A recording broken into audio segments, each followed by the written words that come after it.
প্রথমত আপনার সম্পদ বাংলাদেশে থাকুক, ইংল্যান্ডে থাকুক, আমেরিকাতে থাকুক, আপনার সম্পদ, আমরা তো সম্পদ বিবরণী চাচ্ছি। আমরা তো বাংলাদেশি সম্পদ কতটুকু সে কথা বলা হচ্ছে না। এমনকি আপনি যখন ট্যাক্স রিটার্ন জমা দিবেন সেখানেও আপনাকে বলতে হবে যে আপনার বৈদেশিক উৎস থেকে কত আয় সেটা আপনার বলতে হবে। আপনি যদি না করেন তাহলে আপনি অন্যায় কাজ করছেন।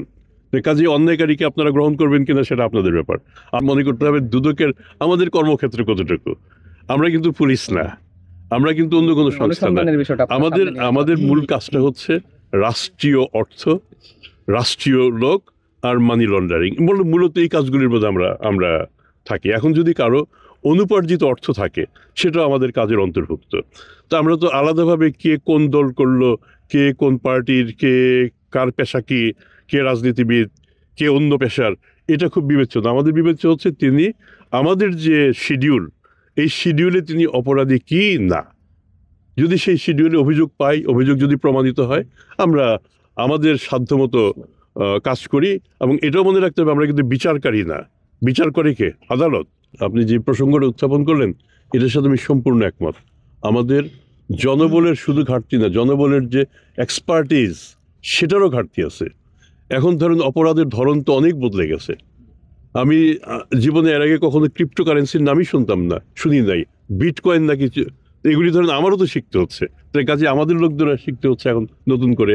প্লাস এটাও সত্যি আমাদের রাষ্ট্রীয় যে অর্থ কাঠামো সেটার দিকে তো একটু খেয়াল করতে হবে যে আমাদের পক্ষে কতটুকু করা সম্ভব।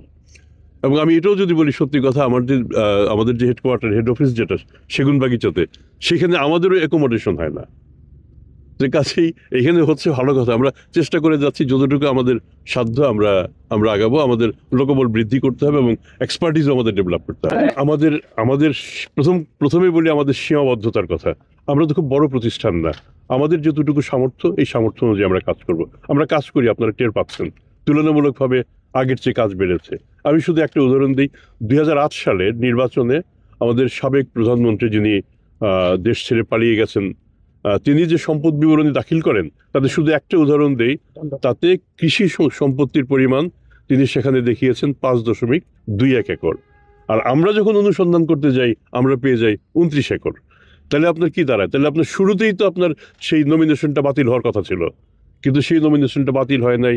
বাতিল না হয়ে তিনি এমপি নির্বাচিত হন, প্রধানমন্ত্রী হন, তারপর টানা 14, 15, 16 বছর তিনি শাসন করে যান। তাহলে শুরুতেই যদি আমরা হাত দিতে পারতাম। আমরা দুদক এই কাজটা করেছিল কিন্তু শেষ পর্যন্ত এটা বাস্তবায়ন করতে পারেনি।